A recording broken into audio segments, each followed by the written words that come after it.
Bueno,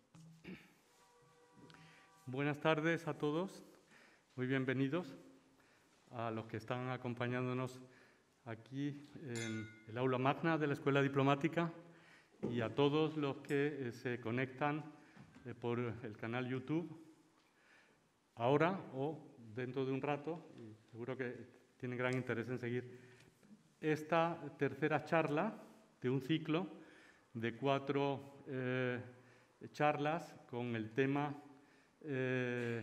común de la estrategia española de acción exterior para los próximos 4 años. Esta es la tercera de las charlas en la que el secretario de Estado invitado es el secretario de Estado para la Unión Europea, don Juan González Barba, y participan asimismo Belén Becerril, subdirectora del Real Instituto de Estudios Europeos, y como moderador don Íñigo Alfonso. Bueno, el secretario de Estado, González Barba, es un diplomático con una intensa, larga y muy interesante carrera, muy vinculada a la Unión Europea en distintos puestos. Actualmente, por tanto, viceministro, secretario de Estado. Ha estado también destinado en la representación permanente de España en Bruselas hace años, en Grecia, entre otros países de la Unión Europea.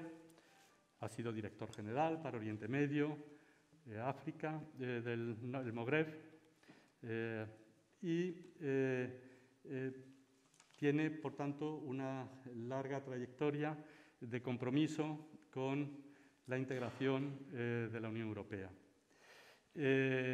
Doña Belén Becerril es subdirectora del Real Instituto de Estudios Europeos, del CEU, también una gran defensora del proyecto europeo, estudiosa, ha escrito muchos libros sobre la integración europea y es de las grandes conocedoras de todo este proceso en marcha de construcción. Modera, creo que es de sobra conocido, yo creo que nos podría presentar a todos, porque Íñigo Alfonso, director de las mañanas de Radio Nacional de España, también muy comprometido con la Unión Europea, premio Salvador de Madariaga de periodismo, pues creo que son 3 personas que nos pueden dar una visión muy en profundidad. El título de la conferencia, Más acá de la acción exterior, me parece muy sugestivo porque efectivamente Unión Europea es tan interno como exterior. Yo diría que cada vez más interno y forma parte de nuestra esencia como país y nuestra proyección exterior. El tema de la Unión Europea en el marco de la estrategia de acción exterior pues nos coloca delante del primero de los 3 principios rectores de la acción exterior española, la apuesta por más Europa, por una Unión Europea más integrada, autónoma y protagonista en el mundo. Europa, se dice en la estrategia, vehículo y objetivo, fondo y forma de la acción exterior española. España, en esta estrategia, demuestra su compromiso por una Europa más federal que sitúe a la ciudadanía en el centro de su actuación. España aspira a jugar en los próximos años a tener un mayor liderazgo y centralidad en la construcción de la Unión Europea. Pues este es el tema tan sugestivo y apasionante de la presentación de hoy. No quiero terminar estas palabras de bienvenida y presentación a los ponentes sin recordarles que en los asientos, o junto a los asientos, tienen una cuartilla de papel donde pueden escribir preguntas que deseen dirigir a los participantes en la mesa se recogerá por uno de los colaboradores nuestros en la escuela y se presentará al moderador para que se vaya repartiendo. Pues que tengan una buena jornada. Buenas tardes. Bueno, pues muchísimas gracias por la presentación. Gracias también a la Escuela Diplomática y al Ministerio de Asuntos Exteriores por la invitación y por la oportunidad de poder conversar en esta sala diáfana, en esta tarde tan luminosa de Madrid, que algo bueno tenía que estar en el centro del país en una tarde como esta con tanta claridad. El asunto que nos trae hoy aquí a esta conversación sobre la Estrategia de Acción Exterior 2021-2024, España y la Unión Europea, más acá de la acción exterior, en primer lugar es casi una constatación de un hecho que en sí mismo implica un reto, secretario de Estado, como explicar algo que pertenece a nuestra política exterior, pero que es política interior. Es un híbrido que no sé si las nuevas generaciones ya de españoles identifican como propio, sin ningún tipo ya de diferencia, que la política europea es política española, porque lo estamos viendo en todas las decisiones y en prácticamente todos los ámbitos de nuestra vida, y quizá otras generaciones todavía tienen esa sensación de España y Europa. Pero, en todo caso, ¿cree usted, secretario de Estado, que estamos en esta medida de integrarnos en un nosotros europeos los españoles? Esa es la primera de las cuestiones que quiero traer ya para empezar la reflexión.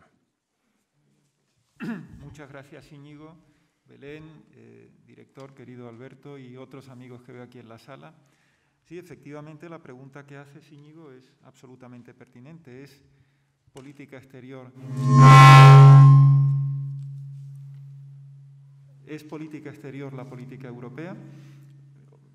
Es cierto que está incluida en la Estrategia de Acción Exterior, pero no es menos cierto que a lo mejor en próximas estrategias de acción exterior lo que se recoja como política exterior de España en lo que se refiere a temas europeos sea la vertiente exterior de acción de la Unión Europea.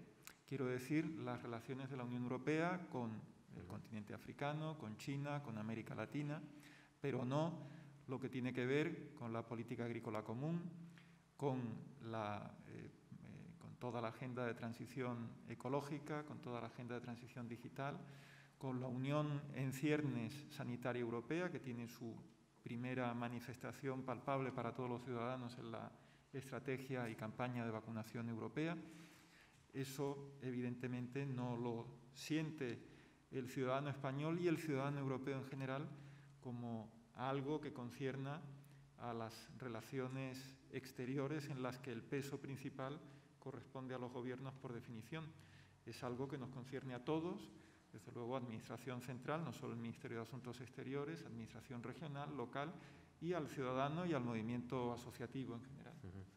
Profesora Becerril, tenemos nociones de la importancia de la Unión Europea en nuestra vida y una de ellas, una que está ocupando ahora mismo centro del debate, es la vacunación.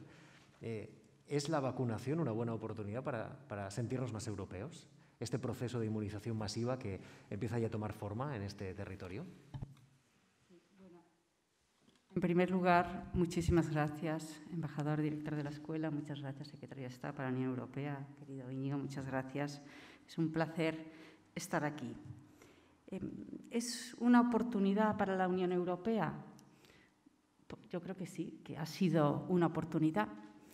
Y creo que esto no era evidente, porque en las primeras semanas de la pandemia, yo veía los telediarios, fueron duras, semanas difíciles para la integración europea, que sufrió muchas críticas, le cayeron muchos tomates. Y yo vi aquello con mucha preocupación, porque hace muchos años yo hice mi tesis doctoral sobre la política cultural, en realidad la acción cultural de la Unión Europea. Y la Unión tiene unas competencias limitadísimas en materia cultural. Yo eso me lo sabía, y en cuanto surgió la crisis y salud pública, inmediatamente, pero qué preocupación, ¿por qué? Pues porque la Unión Europea carece de competencias en materia de salud pública, solo tiene una competencia de coordinación, de apoyo, de complemento. Es que, de acuerdo con los tratados, está incluso prohibida toda armonización en esa materia, ¿no? Y mi primera reacción fue pensar, bueno, poco puede hacer la Unión, competencias totalmente en manos de los Estados miembros que organizan de distinto modo sus sistemas de salud. Y después, ¿qué hemos visto? Pues hemos visto que a pesar de las limitaciones de la Unión, las políticas, y vuelvo con tu anterior intervención, hoy en día están muy relacionadas unas con otras y a lo mejor con una base jurídica de salud pública poco se podía hacer, pero también había otras dimensiones de la crisis y ha habido una respuesta económica muy potente y también ha habido esa coordinación que tantas veces vemos que queda en poco, que ha rendido sus frutos, ¿no? Y hemos visto, pues, con todas las limitaciones que estamos viendo en estos meses y estas semanas, pero hemos visto que la Unión ha afrontado de manera conjunta, ¿no?, el reto de la compra, distribución de vacunas. Y también otra cosa importante a este respecto, y es que cuando estalló la crisis, los ciudadanos, como es lógico, no se pararon a pensar si la Unión tenía o no competencias en las materias, ¿no? Tenían expectativas, ¿no? Porque yo creo que ahí también hay una sabiduría, ¿no? El ciudadano, que no es un jurista, ve una crisis que tiene una dimensión transnacional y espera una respuesta de la Unión Europea, ¿no?, más allá de los detalles jurídicos y los temas competenciales. Y yo creo que por esa expectativa, pues la Unión ha dado un paso adelante y con sus virtudes y sus fallos, que también lógicamente los ha habido, ha tratado de dar una respuesta y a pesar de las limitaciones creo que hemos recorrido un gran camino desde hace un año. Es verdad que en este juego de expectativas el elemento de una operación exitosa en la inmunización, en algo que nos preocupa tanto a los europeos, puede ser un elemento que ancle afectivamente más a los españoles al proyecto europeo, que nos dicen las encuestas que, por otra parte, goza de una buena salud, o por lo menos de mayor salud que en otros países de la Unión Europea. Secretario de Estado, leo en la estrategia que Europa es la principal prioridad de la acción exterior española. España apuesta decididamente por una Unión Europea más integrada. España aspira a tener un mayor liderazgo y centralidad a la construcción de la Unión Europea. La política europea también está sometida al debate político. Le quiero preguntar, ¿qué papel ocupa España y, sobre todo, si cree que es adecuado o es un papel inferior a su capacidad y a su real influencia ahora mismo?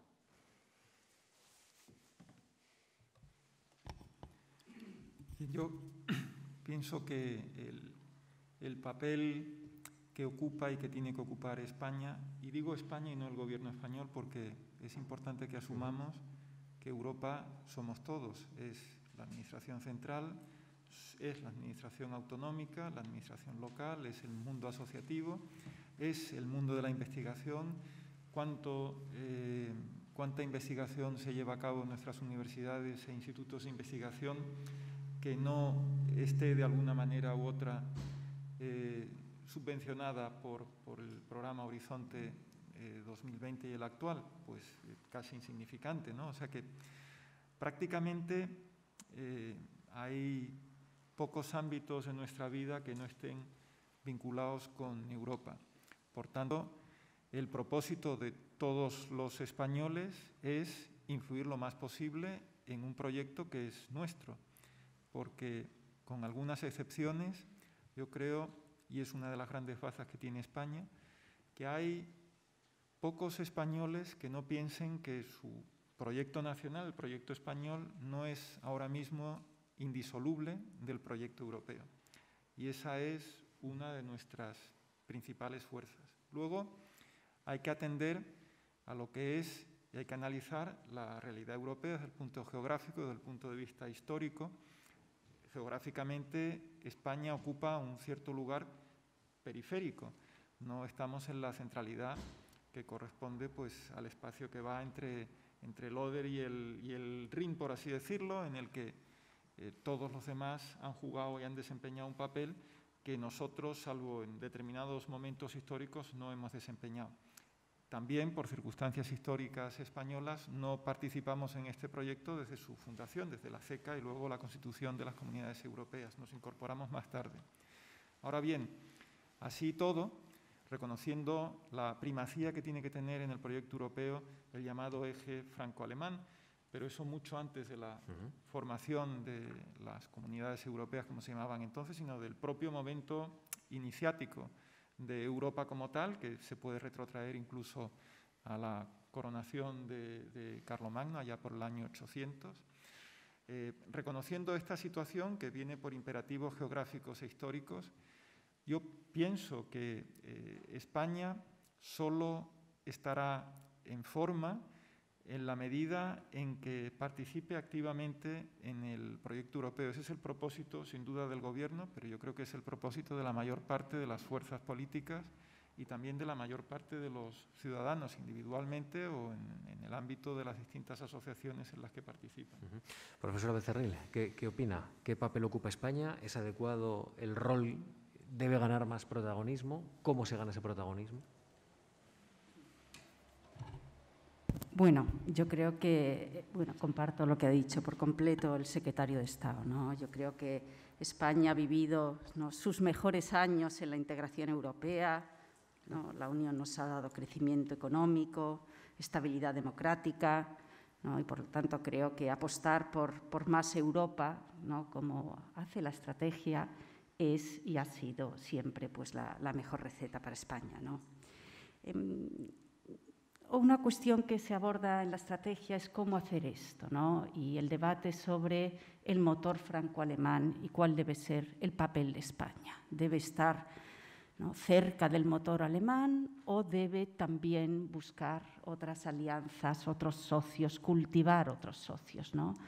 Yo creo que, por supuesto, hay que cultivar todos los socios, ¿no? Creo que precisamente la peculiaridad de la integración europea es la posibilidad, una de las peculiaridades es la posibilidad de las alianzas variables cada día en el Consejo, en cada votación, ¿no? Frente a ese pasado terrible de la historia europea de bloques y alianzas estables, en el Consejo todas las alianzas, ¿no?, son posibles. Y bueno, pues he leído con mucha atención lo que dispone la estrategia. He visto también una reciente iniciativa de España y Holanda, que entiendo que avanza en esa línea, y me parece que por supuesto que sí, necesitamos, ¿no?, jugar con todos. Ahora bien, ¿no?, dicho esto, creo que en realidad, ¿no?, precisamente porque el futuro de España está tan vinculado al éxito de la integración europea, al futuro de la Unión, creo que la apuesta más inteligente, creo que la mejor apuesta para España es la apuesta por el método comunitario, ¿no? El equilibrio original de los tratados, de aquellas comunidades diseñadas en los años 50, que ha sufrido, ¿no?, en los últimos años una cierta deriva intergubernamental, ¿no? Un fortalecimiento del Consejo Europeo, y creo que esto no es positivo para España, ¿no? Y sí veo un papel claro de España en defensa de esa Europa supranacional, de una Comisión potente, de un Parlamento Europeo potente. ¿Por qué? Pues porque en una Europa intergubernamental, con un Consejo Europeo muy fuerte, al final el riesgo, dice el profesor Martín Pérez de Nanclares, por ejemplo, que lo explica todo esto muy bien, dice, el riesgo no es tanto que los gobiernos ocupen todo el espacio, sino que lo hagan unos gobiernos a costa de otros, ¿no? Porque en el Consejo Europeo, al más alto nivel, la distancia entre unos y otros parece que se agranda, ¿no? Ese es el riesgo y yo creo que ahí tenemos que estar atentos sobre el papel de Francia y Alemania en la Unión, más aún en tiempos de Brexit, ahora sin el Reino Unido, que eso modifica ese equilibrio, y además con un sistema de voto que en realidad solo lleva unos años, ¿no? Ese sistema que sale del Tratado de Lisboa, pero que tarda unos años en implementarse y que pues, es en gran medida proporcional a la población, no solo porque la estatalidad también cuenta, pero en gran medida, y por lo tanto que ha contribuido a agrandar esa distancia entre unos estados y otros. Y todo esto me podrían decir, bueno, pero todo esto es una teoría. Bueno, yo he visto en los últimos tiempos, ¿no?, algunos casos que me han preocupado, ¿no? Por ejemplo, esa reunión en diciembre del año 2020 de líderes de la Unión Europea y China, ahí estaba la canciller Merkel, muy bien, era presidencia alemana, pero ahí estaba también el presidente Macron. ¿Por qué motivo? Y hace unos meses estuvo aquí el secretario de Estado francés, ¿no?, que nos habló pues, muy brillante sobre el presidente Macron, ¿no?, y presentó en el Real Instituto del Cano un documento de reflexión. Y allí hablaba, ¿no?, del papel durante la pandemia y en el Fondo de Recuperación de un triángulo áureo, nada menos que áureo, ¿no? Y nos contaba aquí en Madrid que ese triángulo áureo que había jugado ese gran papel eran la Comisión, Francia y Alemania, y que el futuro de Europa se juega todo ahí, ¿no? Bueno, ¿no?, yo creo que todo esto no es solo una teoría y que es algo que tenemos que vigilar, y creo que para España ese es un espacio, ¿no? Nosotros tenemos que bueno, desde el realismo, ¿no?, los gobiernos siempre van a estar allí, pero reclamar esos espacios supranacionales de la Comisión. Esto no puede ser solo una batalla de intereses nacionales, y cuidado con el espacio de esas instituciones intergubernamentales que no ocupen, ¿no?, la totalidad de ese espacio, ¿no? Y ahí pues yo creo que hay varias medidas que llevan años sobre la mesa y que España puede reivindicar. He leído en la estrategia, por ejemplo, las listas transnacionales, importantísimo para hacer política europea, ¿no?, debate europeo, pero hay muchas más. Por ejemplo, la elección del presidente de la Comisión, que salga de las elecciones europeas. Eso ha sido una pena que se haya perdido, ¿no? Eso tiene que ser, yo creo, también una propuesta española, ¿no? Otra cosa importantísima, la reducción del tamaño de la Comisión, para que no se filtre también allí lo intergubernamental, ¿no? Entonces, creo que esto también debe ser nuestra perspectiva y nuestro énfasis. Secretario de Estado, coincide con la profesora Becerril, hay que cultivar una visión supragubernamental, una supranacional de la Unión Europea. ¿España debe estar en ese debate, impulsarlo también? Sin duda, la Unión Europea es sobre todo también un método, un procedimiento, y en la medida que ese método y procedimiento se respete en todos sus ámbitos, desde lo que es lo más básico, el respeto de los valores que informan la Unión Europea, como se recogen en el artículo 2 del Tratado de Unión Europea, democracia, Estado de Derecho, hasta cuestiones procedimentales, es fundamental para la construcción de Europa. Y luego, otro aspecto también que es muy importante, si se quiere realmente desempeñar un papel relevante en la construcción europea, desde las capitales y no solo desde Bruselas y Luxemburgo y Estrasburgo, que es la sede de las tres principales instituciones de la Unión Europea, es que se piense y se actúe no solo en defensa de los intereses nacionales, que también, sino en defensa de los intereses de la Unión Europea. Pongo un ejemplo claro. Si se persiguiera el exclusivo interés español, España a lo mejor debería ser un país que no favoreciera la ampliación de los Balcanes occidentales, porque son países que están relativamente alejados de España, que no hemos tenido mucha relación con ellos, que inmediatamente en cuanto ingresen va a bajar o va a aumentar el nivel de la renta media de nuestras regiones, que ahora mismo sí tienen un acceso más privilegiado a fondos estructurales, etc. Pero, sin embargo, si se adopta una posición que vele por los intereses de la Unión Europea, Europa en su conjunto no se concibe geográficamente cerrada hasta que se incorpore esa parte de la geografía europea que ha sido esencial y que ha sido el vientre más vulnerable de la Unión Europea a lo largo de su historia. Por ejemplo, como bien saben aquí los presentes y los que nos están siguiendo por streaming, la Primera Guerra Mundial se inició precisamente ahí. Y hoy mismo se ve que en la pugna geoestratégica mundial que existe, pues la intervención de potencias ajenas a la Unión Europea para intentar dividir el proyecto europeo tiene precisamente uno de sus epicentros en los Balcanes occidentales. Por tanto, la defensa y el apoyo que da España al proceso de ampliación es sin fisuras y evidentes. Nosotros queremos que nos incluyan entre los que se llaman en la jerga los ampliadófilos, porque pensamos que es esencial para el proyecto europeo. Es un ejemplo más, un ejemplo concreto de por qué es importante también pensar en términos de lo que más conviene para Europa.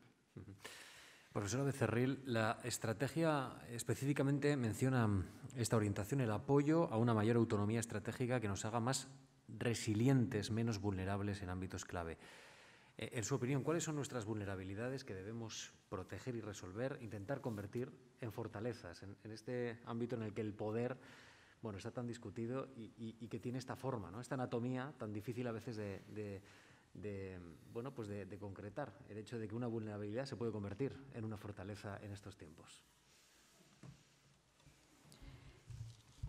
Sí, bueno, efectivamente uno de los grandes temas en el debate, ¿no?, en la arena europea es este de la autonomía estratégica, ¿no?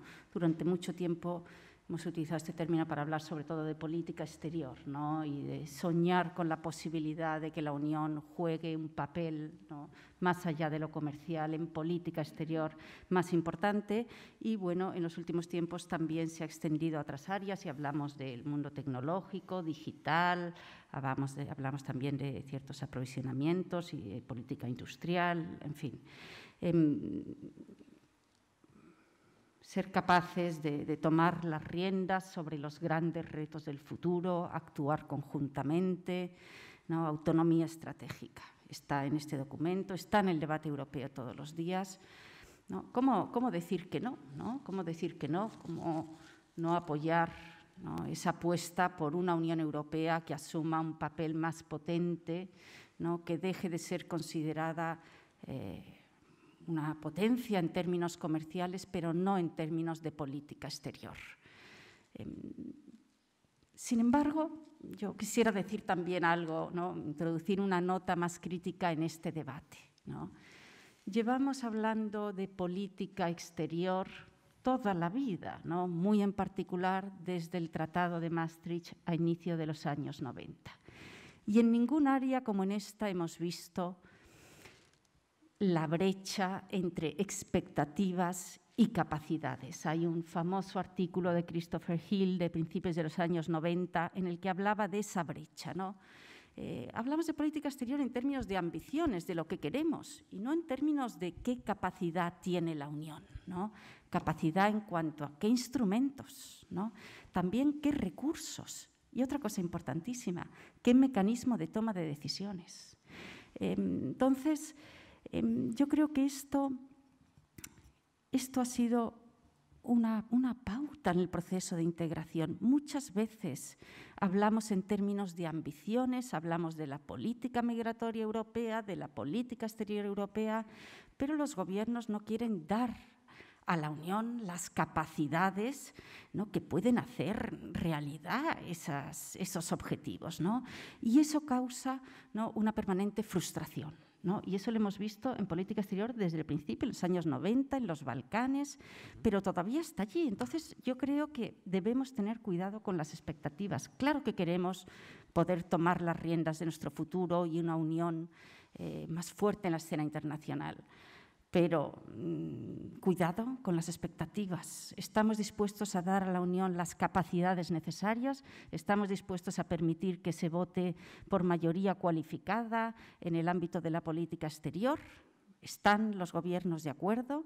He visto que la estrategia, ¿no?, defiende ese camino y por supuesto que yo lo estoy también, pero no sé si lo están todos los gobiernos. Y mientras no demos ese paso, que al final, como siempre, es un paso de cesión de soberanía y en una materia tan delicadísima como la política exterior, no sé si vamos a lograr esa autonomía estratégica, ¿no?, de la que tanto hablamos. Es la idea de una Europa inacabada, en permanente construcción, secretario de Estado, que contiene retos enormes y además pasos que se tienen que mancomunar con el resto de socios y que en ocasiones hay socios que no consiguen completar o se introducen algunos elementos en política nacional y en la justicia nacional que pueden ser de alguna manera algún tipo de impedimento, pueden suponer algún tipo de retraso. Le quiero preguntar, por ejemplo, La reciente sentencia del Constitucional alemán nos enseña que el proceso sigue estando plagado de dificultades para aplicar los 140.000 millones de euros que van a llegar a España para la construcción de los fondos europeos, pero para construir esa nueva mentalidad también que en tiempos de pandemia la Unión Europea, acompañada de España, está generando en la Unión. ¿Qué importancia confiere, por ejemplo, a esa decisión de los tribunales alemanes acerca de los fondos y si considera que este proceso está muy bien ya encauzado? ¿Se ha creado ya, digamos, una nueva palanca, una nueva plataforma, un nuevo trampolín para empezar a pensar de otra manera en la Unión Europea? Bien. Yo calificaría esta sentencia como un escollo más en la ejecución de una recuperación muy ambiciosa por inédita, pero es de una magnitud incomparablemente menor a los obstáculos que hubo que salvar en julio y en diciembre del año pasado.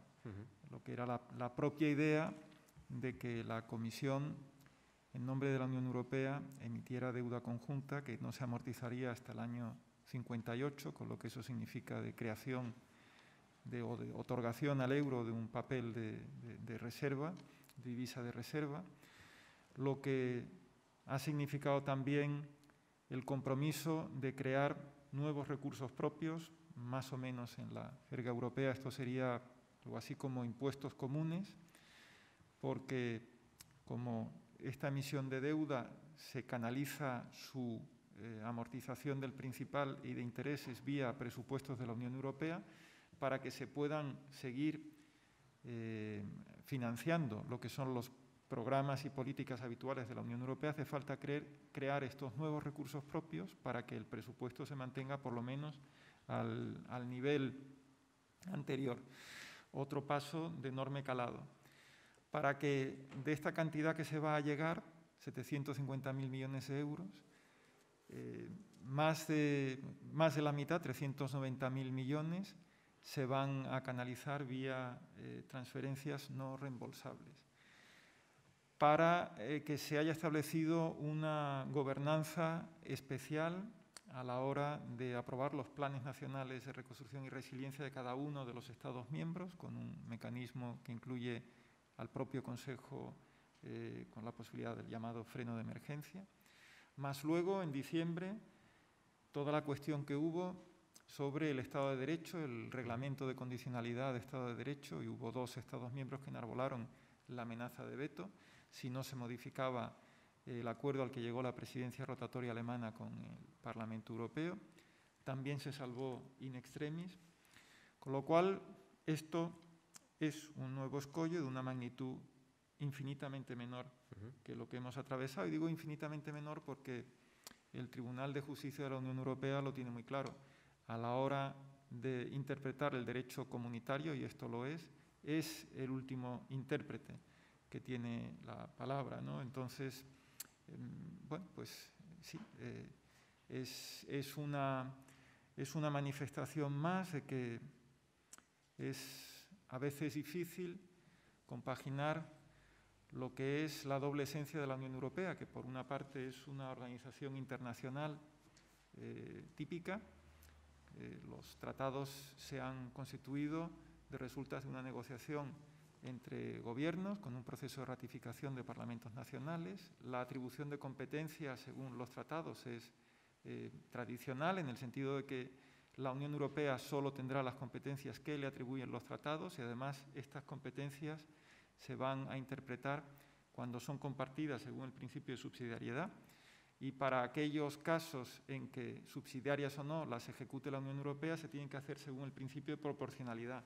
En principio no habría nada que la diferenciara de una organización internacional más. Pero, sin embargo, hay un párrafo en el preámbulo del Tratado de la Unión Europea que recoge el artículo 1, que dice que los firmantes se constituyen en Unión Europea para garantizar un proceso de integración política progresiva.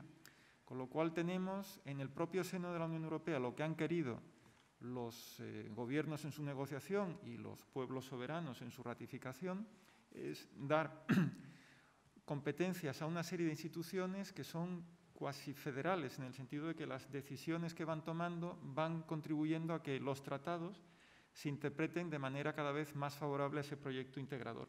Así la Comisión, así el Tribunal de Justicia de la Unión Europea, que a lo largo de su jurisprudencia ha establecido principios como la primacía del derecho comunitario o el efecto directo de las normas europeas, o también el Banco Central Europeo, que sobre todo a raíz de la crisis del euro interpretó su estatuto de una manera expansiva para poder llevar a cabo lo que se denomina en la jerga de los bancos centrales el quantitative easing, que permitió salvar a la divisa común, con lo cual, bueno, pues es esta tensión la propia esencia del proyecto europeo. Tenemos que acostumbrarnos a pensar en él con categorías distintas. No es una organización internacional al uso, no es un Estado tal y como lo conocemos, es algo distinto, es la Unión Europea en constante transformación y para cuyo fomento necesitamos, aparte de convicción en el proyecto, mucha imaginación, porque es un proyecto en constante evolución que tenemos que saber anticipar cuáles son las posibles bifurcaciones y cuál es la mejor ruta para seguir apoyando un proyecto inédito en la historia de la humanidad y absolutamente novedoso. Creo, y aquí termino esta parte de la intervención, que a todos los que nos ha tocado el privilegio, y somos muchos, porque como he dicho, bueno, yo tengo este cargo, pero cada uno de nosotros tiene algún tipo de relación con la Unión Europea en un sentido u otro.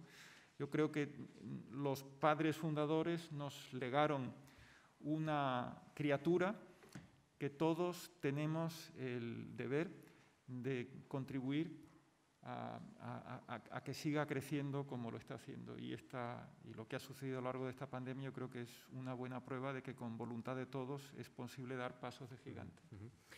Profesora Becerril, ¿qué opina de este escollo que, como comenta el secretario de Estado, es menor? Es un escollo que también en forma se explica por las propias garantías democráticas que se exigen en cada uno de los países. Al final, esto no es una organización únicamente supranacional, es una organización compuesta por estados, por democracias, las más avanzadas del mundo, que exigen también, por otra parte, garantías. Es un debate interesantísimo.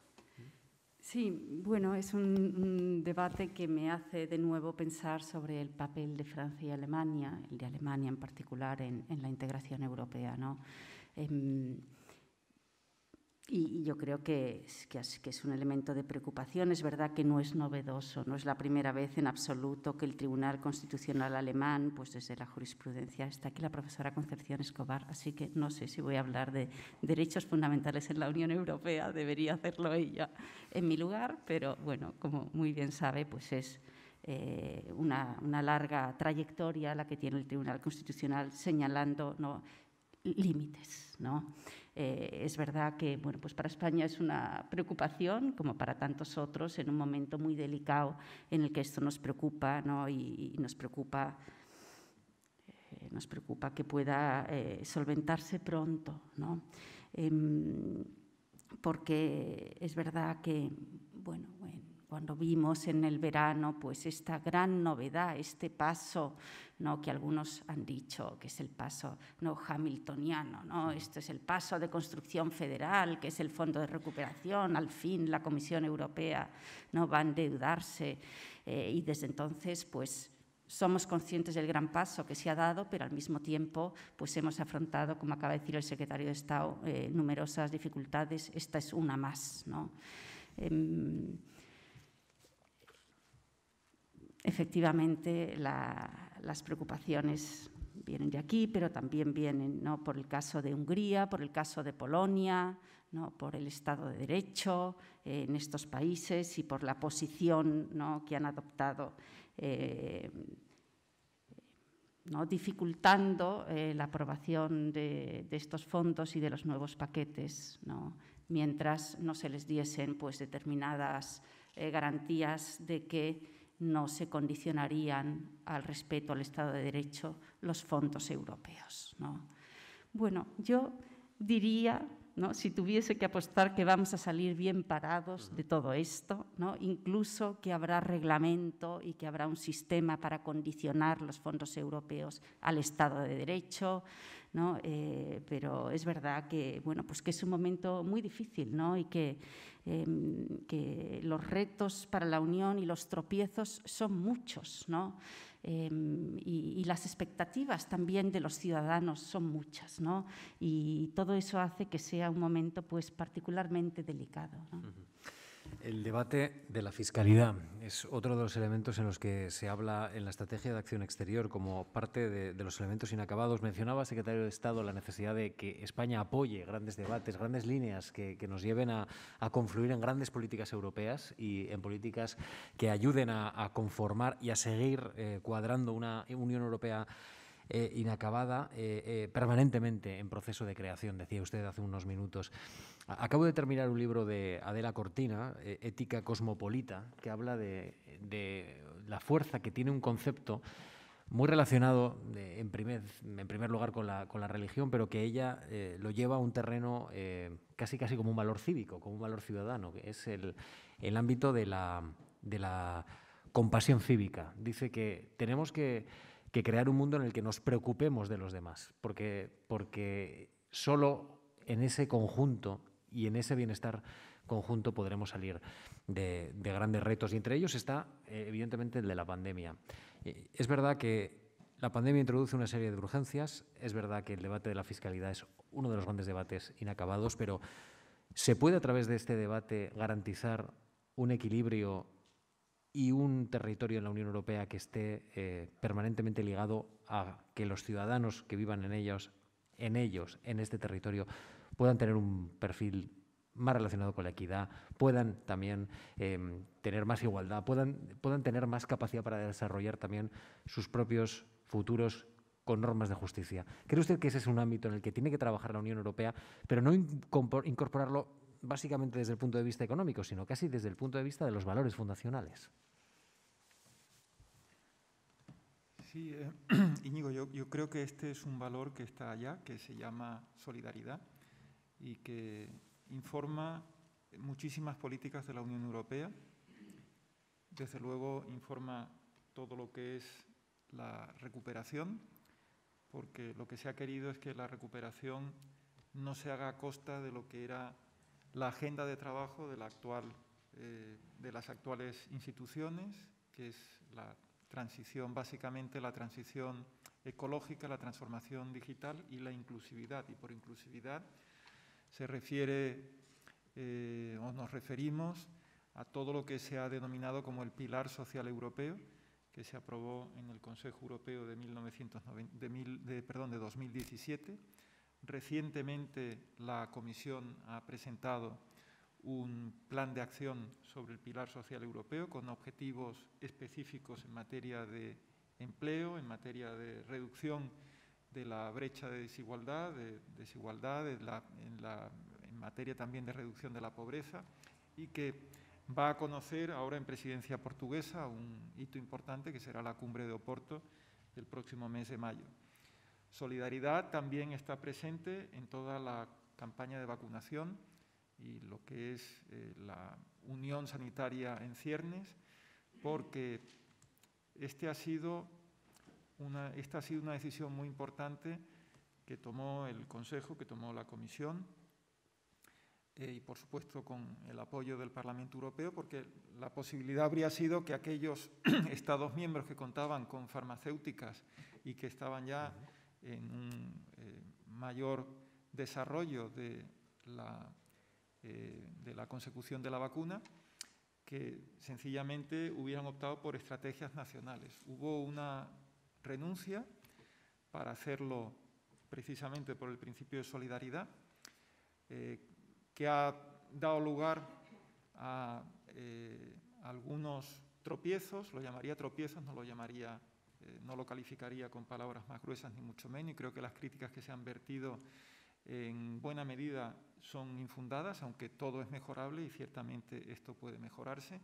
Pero al final, como decía antes Belén, nos encontramos en un ámbito en el que la Unión Europea apenas tenía competencias, desde luego no tenía experiencia de contratación como se estaba haciendo, de distribución de manera masiva.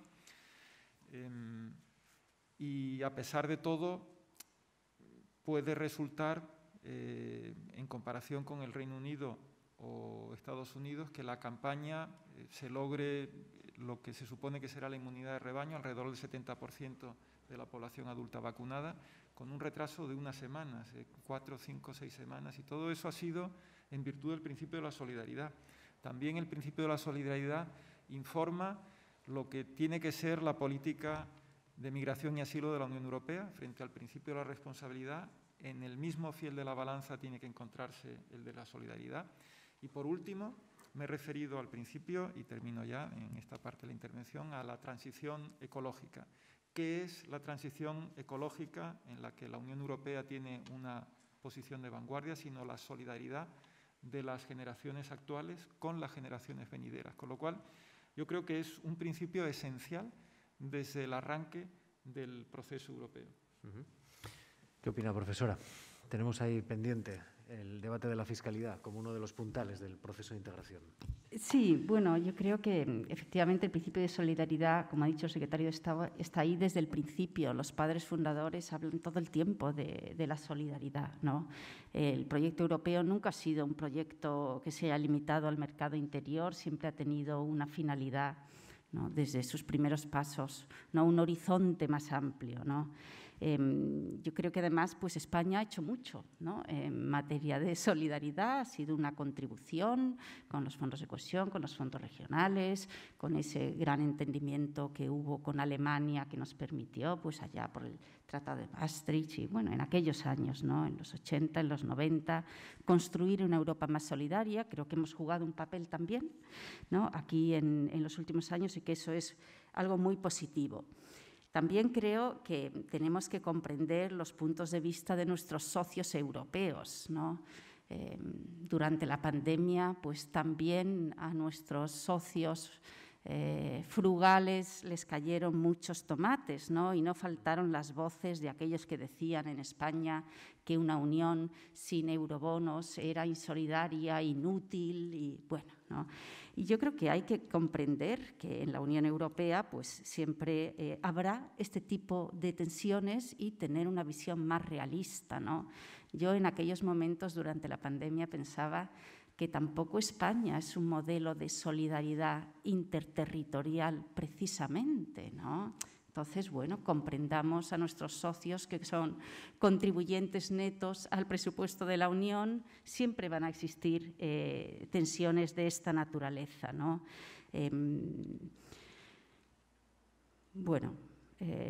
Pero por supuesto apostar por las políticas de solidaridad, ¿no? Apostar por las políticas de solidaridad, por el acompañamiento del mercado interior, porque la Unión la Unión hace muchos años que no es solamente un mercado interior, es mucho más que eso, es una unión basada en unos valores y hay unas políticas de acompañamiento y hay una necesidad también de que la sociedad civil pues tenga esa experiencia de que la Unión es mucho más que un espacio del libre mercado, porque es la realidad, ¿no?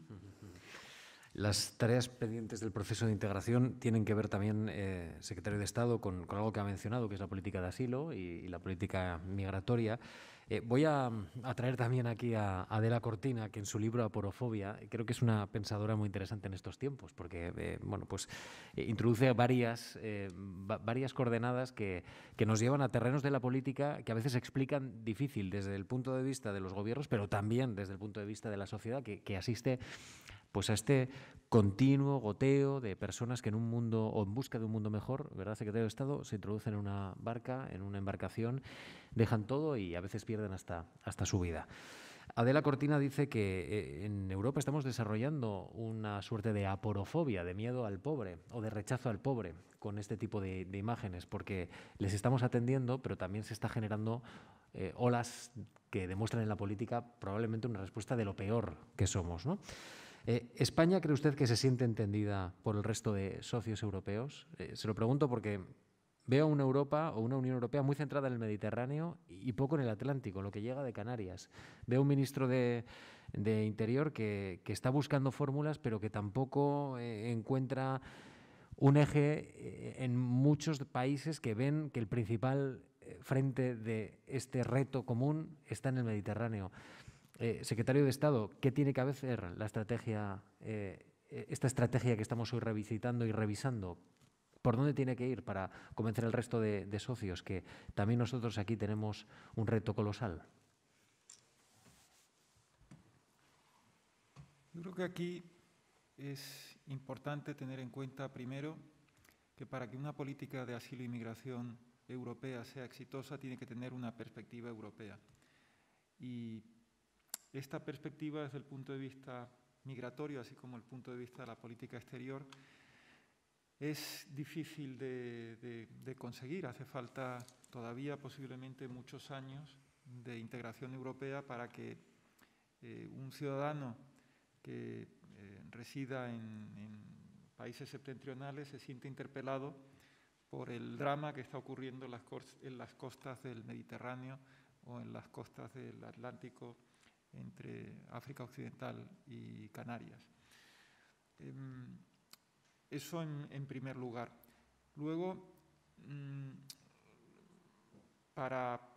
como de todas maneras tenemos que actuar, en tanto que Unión Europea, quizás lo más importante es intentar hallar los consensos posibles en cada momento. Y en el ámbito de asilo e inmigración sabemos teóricamente lo que se necesita para que una política sea equilibrada. Tiene que desarrollar la cooperación con los países de origen y tránsito, tiene que velar por la integración de los que hayan llegado legalmente a territorio del país de destino, tiene también que velar por facilitar cauces de inmigración legal allí donde haya un desfase entre las necesidades del mercado laboral de uno y otro conjunto, de una y otra región, y luego también tiene que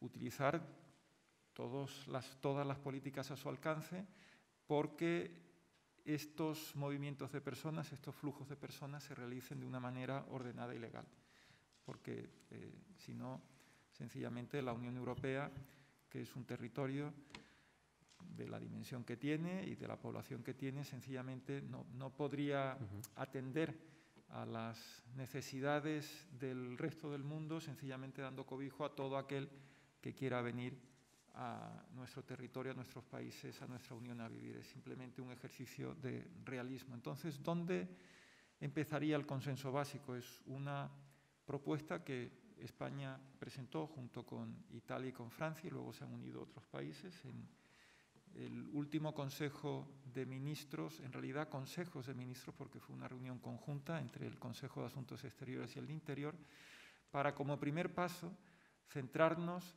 en lo que es la cooperación con los países de origen y tránsito. Quizás ahí sea el punto de encuentro en el que todos estamos de acuerdo, y a partir de ahí, a partir de esos cimientos, debemos ir construyendo la casa que tiene que ser la política de asilo e inmigración. Pero si se pretendiera hacer sobre la base de las propuestas que ha presentado la Comisión, sin ningún tipo de modificación, en el que claramente percibimos que hay un desfase entre lo que es el principio de responsabilidad en frontera y el principio de solidaridad, sencillamente no va a resultar, porque no es una política equilibrada desde el punto de vista de los países de primera entrada y, por tanto, desde el punto de vista de toda la Unión Europea en su conjunto.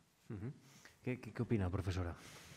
Sí, yo querría recordar algo, porque antes hemos hablado de los padres fundadores y un recuerdo de los padres fundadores, y querría decir algo sobre la política migratoria, ¿no? Que me llama la atención.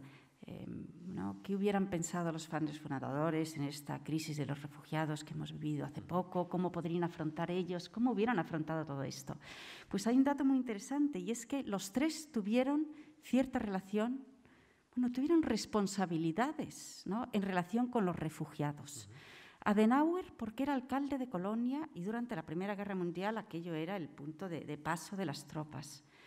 Schuman, porque fue comisario para los refugiados, ¿no? Y recibía en París, ¿no?, a los refugiados que llegaban en tren según avanzaba el frente. Y también de Gasperi, que era del Trento, por lo tanto de esa zona, ¿no?, fronteriza, también un hombre de frontera, fue precisamente comisario para los refugiados. Y los tres escribieron sobre ello. De Gasperi, sobre todo, tiene unas páginas preciosas, ¿no? Y los tres eran hombres de frontera y conocían muy bien, ¿no?, el drama de la frontera, de los refugiados, de los movimientos de personas, ¿no?, que fue tan terrible en Europa al final de la Segunda Guerra Mundial, ¿no? Es verdad que eran tres políticos realistas y coincido en que una política migratoria tiene que ser realista y la Unión tiene que vigilar sus fronteras, ¿no? Pero también, ¿no?, como hemos hablado antes de solidaridad, quiero recordar, ¿no?, que ellos sí que tenían una preocupación personal por el drama humano de los refugiados, ¿no?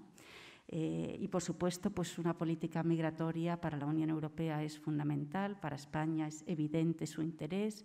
La crisis de 2015 pasó, pero pues, el reto está ahí y es un reto que tiene que ver con la demografía y tenemos que efectivamente que construir, ¿no?, algo más potente y nos enfrentamos, como siempre, ¿no?, al veto y a la unanimidad y a las limitadas capacidades de la Unión en un asunto tan delicado. Bueno, creo que va a haber alguna pregunta por parte de esta audiencia, así que antes de pasar a las preguntas quiero plantear una última reflexión. Secretario de Estado, tenemos una frontera que gestionar en todos los sentidos, que es la que ha supuesto el Brexit ahora mismo. Hemos comenzado esta conversación hablando de los objetivos de la acción exterior 2021-2024, España en la Unión Europea, más allá de la acción exterior, más acá. Claro, ahora tenemos a un país que ha formado parte de nuestro acá, más cercano, en nuestro allá y con evidentes lazos económicos, sociales, políticos, culturales. ¿Cómo hay que gestionar en los próximos años esta desconexión, pero este trabajo entre aliados? ¿Cómo se tiene que orientar? No sé si considera que este es uno de los elementos más importantes también de la política europea a partir de ahora. Sin duda, primero porque es una situación sin precedentes. No había habido nunca un Estado miembro de la Unión Europea que solicitara salir de ella. Y no es un Estado miembro cualquiera, es un Estado miembro que era el tercero en población, el tercero también en renta per cápita, con una contribución esencial a la historia europea. Y se trata de conseguir que el divorcio tenga los menores efectos perjudiciales posibles. En este sentido, la buena noticia fue que, por lo menos, se consiguiera un acuerdo de relaciones futuras, que no se produjera lo que se llamaba el Brexit duro. Este se tiene que interpretar, el acuerdo al que se llegó, como una especie de zócalo a partir del cual, a medida que se vayan reposando y sosegando los ánimos, y eso tardará todavía un tiempo, tardará unos años, a partir de ese zócalo se volverá otra vez a construir, no desde luego a construir hasta el punto de que el Reino Unido vaya a ingresar o a solicitar su reingreso en la Unión Europea. Yo creo que eso, en principio, tenemos que descartarlo al menos por una o dos generaciones. Nunca se sabe lo que puede pasar en el seno de las sociedades. Pero lo que sí es que hay dos realidades, una se llama la Unión Europea, otra se llama el Reino Unido, con un flujo enorme de mercancías, de servicios, de personas, de ideas, de cooperación en otras instituciones y organizaciones europeas, como es el Consejo de Europa, o organizaciones que van más allá de Europa, como es la OSCE o como es la Organización del Tratado Atlántico Norte, la OTAN. Entonces, parte de la responsabilidad nuestra como europeos, como miembros de la Unión Europea, y la responsabilidad de los gobernantes británicos es conseguir, como digo, reducir al máximo los roces y los malentendidos, conseguir la mejor aplicación posible del nuevo acuerdo de relaciones futuras y del acuerdo de retirada de ambos, y ir poco a poco sobre la base de las necesidades que vamos a ir viendo en cuanto pase la pandemia. Como digo, sobre el zócalo de este acuerdo, volviendo de manera de acuerdos que lo complementen, de acuerdos menores, a ir facilitando las relaciones entre una y otra parte del Canal de la Mancha. Profesora. Sí. Bueno, en relación con Brexit podríamos, ¿no? Es un tema tan interesante, ¿no? Porque no tanto que decir. Yo creo que algo positivo es que yo creo que ya hemos visto un dividendo Brexit para la Unión Europea. Yo creo que es difícil que las decisiones que se tomaron el pasado verano se hubiesen tomado con los británicos, ¿no? Y también creo que la Unión ha mantenido la unidad a lo largo del proceso. Creo que la salida británica no es un modelo para nadie. Creo que los partidos más euroescépticos, los Le Pen, ya no hablan de retirada, hablan de redefinir la Unión. Por lo tanto, creo que el desempeño de la Unión en todo esto, ¿no?, ha sido positivo, ¿no?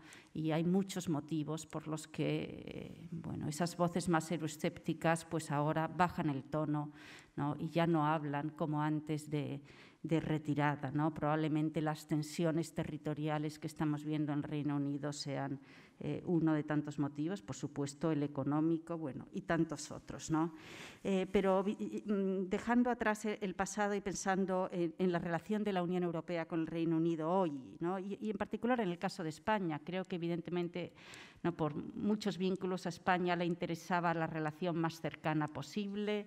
Desgraciadamente el Reino Unido, el gobierno británico más bien, tomó la decisión de abandonar no solo la Unión Europea, sino también el mercado interior, la unión aduanera. ¿Y dónde estamos ahora, no? Pues yo veo con preocupación los incumplimientos del Reino Unido, ¿no?, unilaterales de lo firmado, ¿no? Primero, esa ley del mercado interior que vulneraba el Tratado de Retirada, recientemente lo pactado, ¿no?, el protocolo de Irlanda del Norte, y pues en estos tiempos difíciles de, ¿no?, polarización y populismo y antagonismo, pues no, esto es preocupante, ¿no?, ver a un país como el Reino Unido comunicando de modo explícito que va a vulnerar, ¿no?, unos acuerdos tan recientemente firmados, ¿no? Qué modo de comenzar ese camino, ese Global Britain, ¿no?, con incumplimientos en lugar de sentarse a negociar. Ahora lo que tenemos en realidad es un nuevo marco, ¿no?, en el que sentarnos a negociar y en el que tendremos que estar tanto tiempo. Y también veo con preocupación pues el antagonismo creciente, ¿no?, y a la prensa británica, ¿no?, y cómo se está complicando la relación del Reino Unido con la Unión Europea. Me temo que durante algún tiempo será así, ¿no?, y que, pues que hay muchos elementos aquí, por ejemplo, la amenaza de un referéndum en Escocia. Pues eso va a crear más antagonismo, porque al final esto se le plantea a muchos británicos en términos de mejor el Reino Unido que la Unión Europea, y por lo tanto me temo, a seguir caminando por esta senda, ¿no? Y quiero recordar un poco también, por volver a mirar para atrás, pues aquellos tiempos en los que el Reino Unido no era un Estado miembro, y en particular los años 50, ¿no? ¿Cuál fue la posición del Reino Unido, ¿no? Pues fue de obstrucción, ¿no? Tuve la oportunidad hace unos años de estudiar la documentación del Departamento de Estado en los Estados Unidos de aquellos tiempos, y el embajador norteamericano en Londres escribía hablando primero de obstrucción y después, respecto al Plan Marshall, utilizaba el término sabotaje, ¿no? Tiempos difíciles, ¿no?, en la relación con el Reino Unido me temo, y bueno, pues hacer todo lo posible por superarlo y por no incidir en todo aquello que compartimos, que es muchísimo en términos de valores, y también, por supuesto, en la estrechísima, importantísima relación económica y de ciudadanos, ¿no?, españoles, europeos allí y británicos en nuestro país, y hacer todo lo posible por superar, ¿no?, este momento tan difícil. Tiempos recios, como dice la novela de Vargas Llosa, que define tanto la expresión de estos momentos, tiempos recios, ¿no?, que sirve para de manera tan elocuente explicar lo que estamos viviendo. Bueno, tenemos sobre la mesa varias preguntas. El compromiso aproximadamente son de 75 minutos de conversación, así que voy a tratar de comprimirlas para favorecer también que esté representada varias opiniones y preguntas muy interesantes que ha formulado nuestra audiencia. Primero, secretario de Estado, ¿cómo volver más atractivo el proyecto europeo a jóvenes españoles? ¿Se podría evitar la influencia de los discursos euroescépticos en ellos? ¿Le preocupa lo que está sucediendo? Sí, como he dicho antes, es para la supervivencia de cualquier proyecto asociativo, social, organizativo, es esencial contar con la aprobación del grupo humano, y dentro de ese grupo humano los jóvenes son esenciales. Como decía, este es un proyecto en continua evolución y decisiones que se están tomando hoy día van a influir sobremanera lo que va a ser la vida de nuestros jóvenes conciudadanos de aquí a 10, 15 años. Precisamente por eso, porque es esencial que los jóvenes se sientan interpelados por el proyecto europeo, con vistas a la Conferencia del Futuro de Europa, que se va a lanzar oficialmente el próximo 9 de mayo y de la cual se ha constituido ya el Consejo Ejecutivo, del que formo parte como observador. Y aquí, entre la audiencia, veo a mi buen amigo el profesor Pachi Aldecoa, que es una persona muy comprometida con la Conferencia del Futuro de Europa, en tanto que presidente del Consejo Federal Español, parte del movimiento europeo. Entre los asuntos que discernimos, que discierno, conversaciones con jóvenes, con la sociedad civil, aparte de los muchos temas que todos pueden directamente plantear vía la plataforma digital, vía las mesas nacionales y las mesas europeas que se van a hacer, porque esta es una conferencia sobre todo que tiene el objetivo de escuchar por un cauce excepcional a la sociedad civil en su conjunto, qué quiere transmitir sobre el proyecto europeo, que no esté sobre la mesa o que complemente lo que ya está sobre la mesa. Pues aparte de los muchos temas que componen la agenda europea actual, vemos que hay algunos que tendrían la virtualidad de interesar especialmente a los jóvenes y en general a las personas en todo el territorio español, y yo diría que europeo, pero desde luego en el caso español, que es lo que estoy sobre todo tratando, ¿no? Y, por ejemplo, algo que fue una aportación española, que fue el concepto de ciudadanía europea, que se planteó en las negociaciones del Tratado de Maastricht y que encontraron su consagración en él, y que a partir de ahí se ha ido ensanchando su contenido en la última ocasión con el Tratado de Lisboa.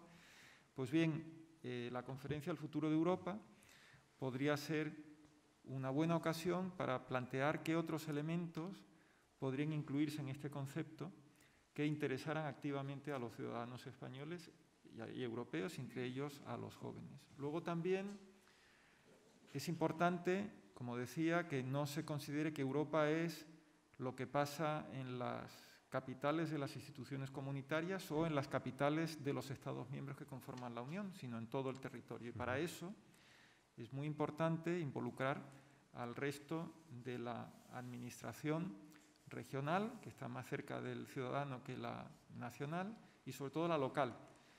Ver de qué manera las ciudades y las regiones pueden incrementar su papel y su visibilidad en la gobernanza europea.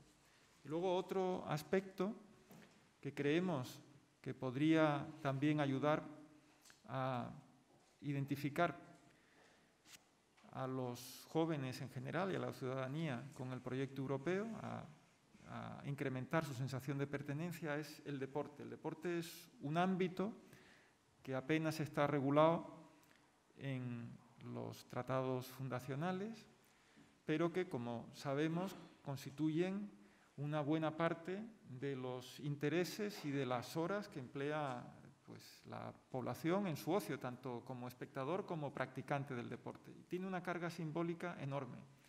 Entonces, se podría pensar en algunas ideas que no requerirían una especial reforma de los tratados, ni mucho menos, para que el deporte también nos ayude a hacer más Europa entre todos y a identificarnos con este proyecto. Y hay voy a poner un ejemplo concreto que lo hemos planteado y que podría formar parte de las deliberaciones que haya y de sus conclusiones, y es que la Unión Europea suscribiera un convenio con el Comité Olímpico Internacional para que, con vistas no a estos Juegos que se van a celebrar, los Olímpicos en Tokio, pero para los próximos que se van a celebrar en territorio europeo, los de París, que se permitiera a los atletas europeos competir con la doble bandera, con la bandera nacional y la bandera europea, y que hubiera,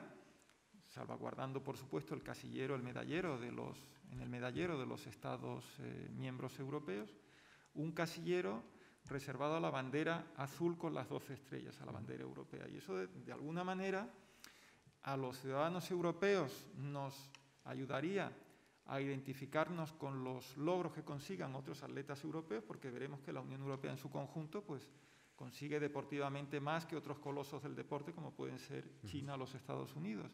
Y que también los que nos vean de fuera, los que nos vean de países alejados, que a lo mejor no sepan exactamente qué es esto de la Unión Europea, pues se interesen sobre a qué responde, a qué país o a qué organización responde esa bandera, que lo está haciendo mejor que nadie. Por ejemplo, es una propuesta muy concreta que no tiene excesiva complicación, más allá de lo simbólico, y que creemos que puede ser una pequeña aportación entre muchas,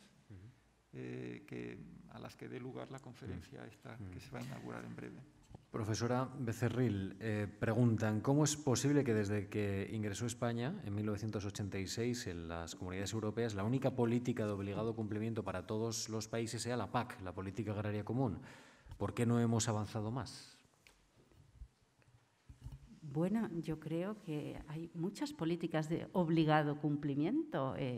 Todo el acervo comunitario es de obligado cumplimiento para los Estados miembros, y yo creo que que la expansión, ¿no?, tanto territorial como competencial de las comunidades europeas de los años 50 pues ha sido enorme, ¿no?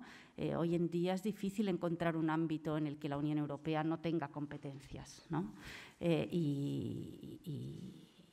Pues desde el mercado interior y la política agrícola hasta la protección de los consumidores, hasta la investigación y desarrollo, hasta, por supuesto, el derecho de la competencia, hasta esos ámbitos en los que la competencia de la Unión es más leve, más ligera, pero en el que también se pueden hacer cosas, ¿no? Como es la educación o como es la cultura, como es esta iniciativa tan interesante del deporte, ¿no? Muchas veces al final hay iniciativas exitosas. Yo creo que el gran ejemplo es el programa Erasmus, ¿no? Que nunca se ha considerado una amenaza a la soberanía de los Estados miembros y, sin embargo, ha dado mucho fruto, ¿no? Por lo tanto, la Unión ha conocido un desarrollo, ¿no?, que ha cambiado la cara de Europa, y es un desarrollo formidable, ¿no? Es una historia de éxito.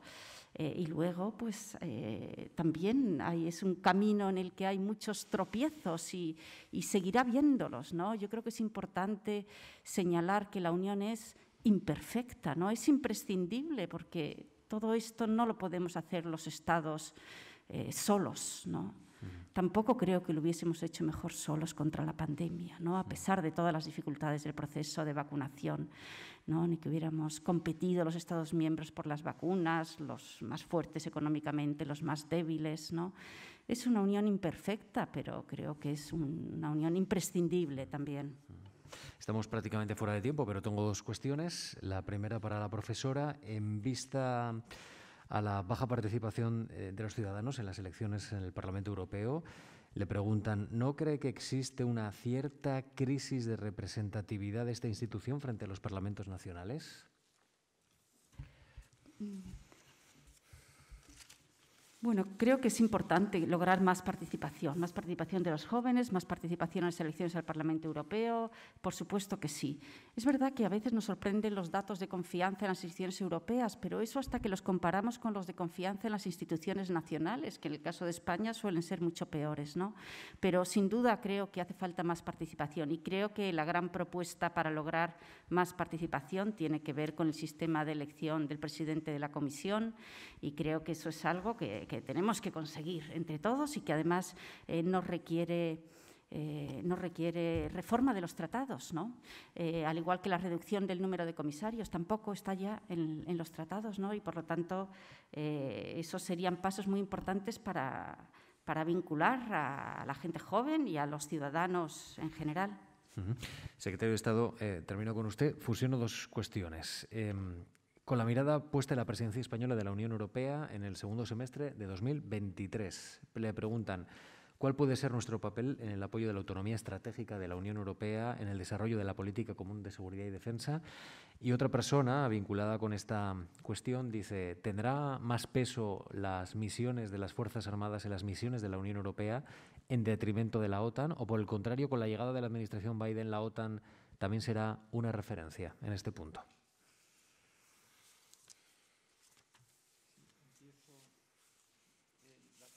Sí, con la mirada puesta en la presidencia española de la Unión Europea, ¿de qué manera nuestro papel puede apoyar a la autonomía estratégica de la Unión Europea en la política común y de seguridad?